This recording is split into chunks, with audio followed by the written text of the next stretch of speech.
প্রবাসীরা, কোরিয়াতে গেলে দেখি সেখানকার প্রবাসীরা, আমাদের বাংলাদেশি ভাইরা, তাদের বেশিরভাগ মানুষের এই অনুযোগ থাকে, কমন অনুযোগ।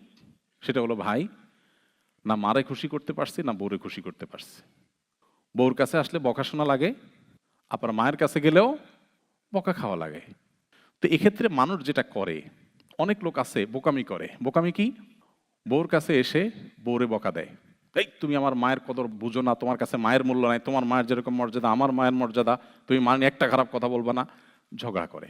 মায়ের কাছে যায়, মা যখন বউয়ের ব্যাপারে উল্টাপাল্টা বলে, হ্যাঁ তুমি মা হয়ে এরকম কথা বলতেছো, তোমার মেয়ের ব্যাপারে এরকম কথা বলে তুমি সহ্য করবা, তুমি কিসের মা হইছো, আরেকজনের মেয়ের সম্পর্কে তুমি এসব ব্যাড কমেন্ট করছো, তুই জায়গাতে ঝগড়া করে।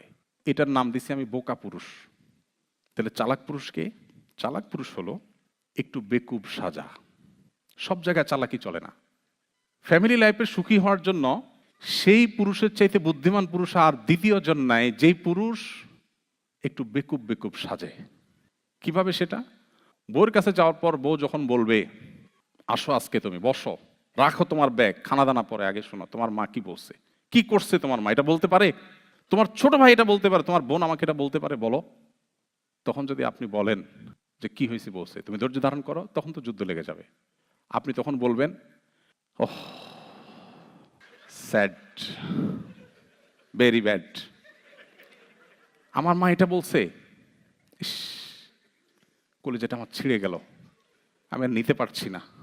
তোমার এটা বলছে, কিভাবে বললো মা এটা?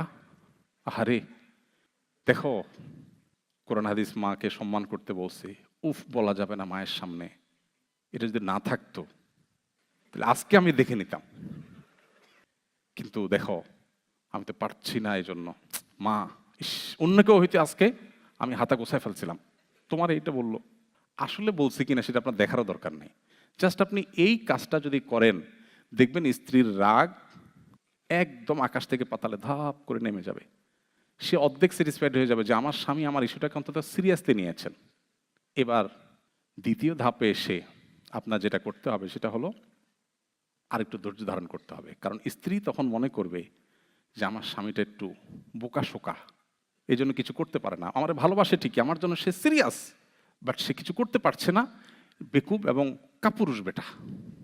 এই জন্য আপনাকে দুইটা বকা দিবে, এই তুমি কি পুরুষ, এগুলো পুরুষের মতো বলতেছো, তুমি অন্যায়ের প্রতিবাদ করতে পারছো না, আমার কাছে এসে মেয়া করছো। আপনি একটু চুপচাপ থাকেন।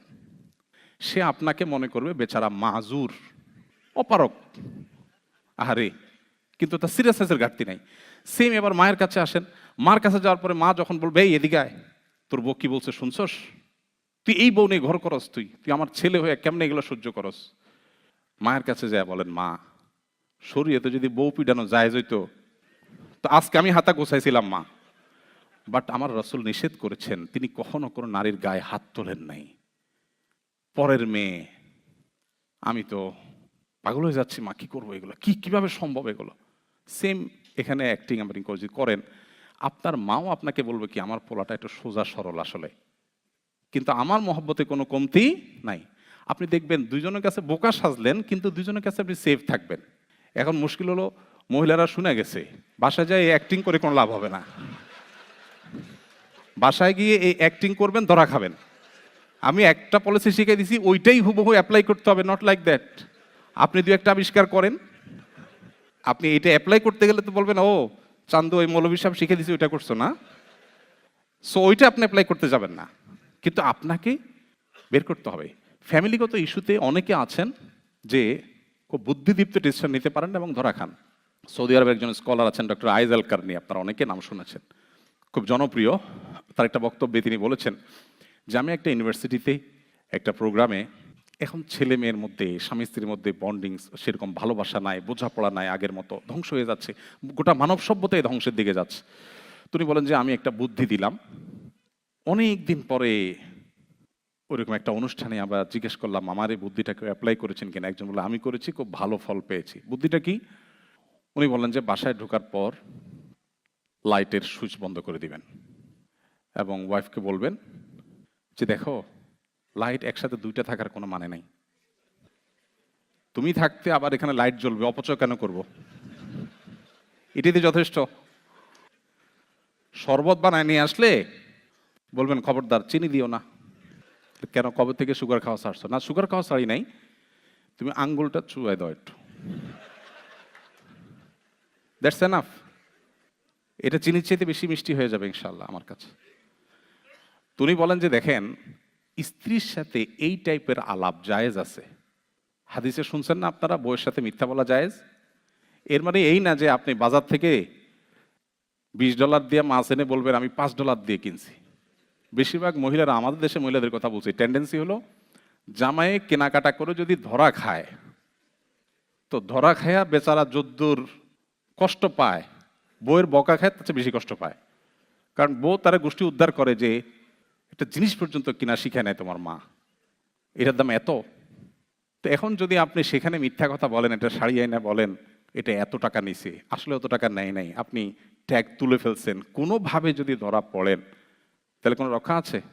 তো এই জন্য শরীয়ত ওই রকম মিথ্যা বলতে পারে না। মিথ্যা বলো কি, তুমি চাঁদের চাইতেও সুন্দর, আর চাঁদের চাইতে উজ্জ্বল মানুষ হয় নাকি আবার?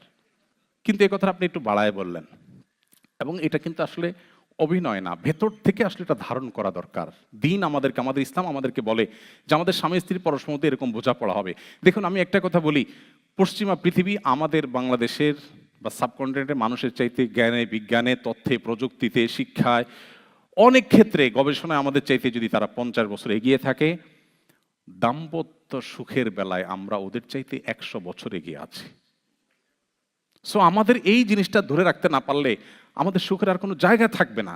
এই জন্য ইসলাম আমাদেরকে বলে, কোনো স্বামীর সাথে তার স্ত্রী যদি ভালোবাসার সম্পর্ক থাকে, স্যাক্রিফাইসিং মানসিকতা থাকে, সবর এবং শকর থাকে, সবর এবং শকর, এই দুটা জিনিস ছাড়া দাম্পত্য সুখ কখনো হয় না। এই দুটো জিনিস খুবই লাগবে, শকর এবং সবর।